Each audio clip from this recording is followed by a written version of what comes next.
your teenager pulling away actually means you did a really good job as a parent. I'll explain that further. If your teenager has gone from telling you everything to barely saying 2 words to you, then you're going to be hurt. Yeah, you're hurt, right? You feel rejected. You're worried you'll never get back what you once had. You're worried what this means for you and their future together.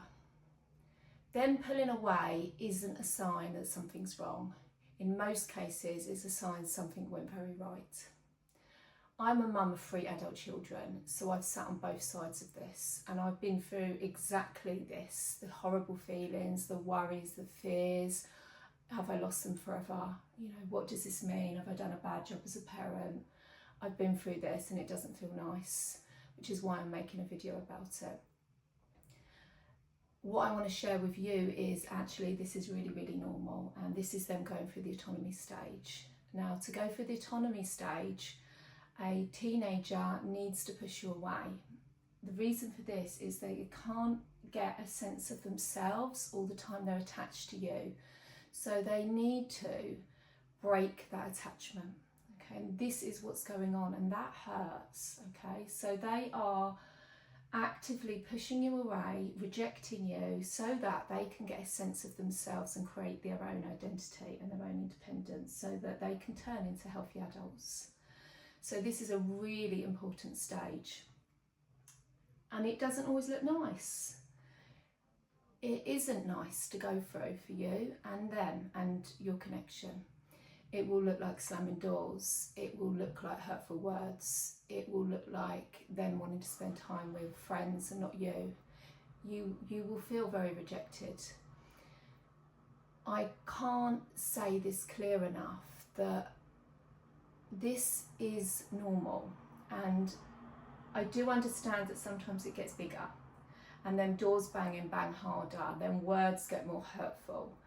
You know, if your child is also dealing with, you know, trying to manage their emotional regulation as well, it's going to look bigger. It's going to look bigger. There's other things that children will be going through as well at this stage that will make things feel bigger and look bigger, because it's going to be combined with this stage. So I'm not saying for 1 minute ignore the other things that may be going on, and if the emotions and things are getting a bit too big, check in with what else is going on for them. So I'm not saying ignore any bad behaviours. I'm not saying don't give boundaries or consequences, not for 1 minute. But what I'm saying is the pushing away is normal, okay? Children with ADHD, for example, do feel emotions a lot bigger than children without ADHD. So they feel hate and anger in a much bigger way. So learning to regulate for them can be very difficult.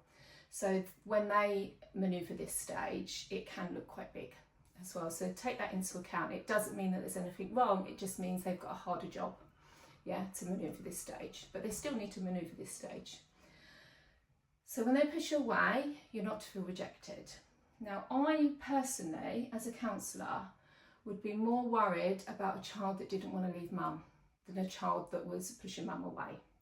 And I'm not saying for 1 minute that having a good connection with your child is wrong. That's not what I'm saying. What I'm saying is being on the opposite end of this spectrum, as in not wanting to have different views to mum, not wanting to pull away from mum, agreeing with mum, wanting to be with mum all the time. This I would, as a counsellor, be more worried about, because this could signify, not necessarily, but it could signify that they're not going through this stage well. Now, I'm not saying everybody has to go through this stage, slamming doors and shouting and arguing. Of course they don't. They can pull away, all children will pull away in different ways, and none of it is right and none of it is wrong. All children are different, and all children have got all different things going on at the same time. But what is important is that they go through it. Okay, if they're not going through it, what will that look like? Okay, well, you know, it could look like little Sally down the road. Little Sally down the road's always with her mum.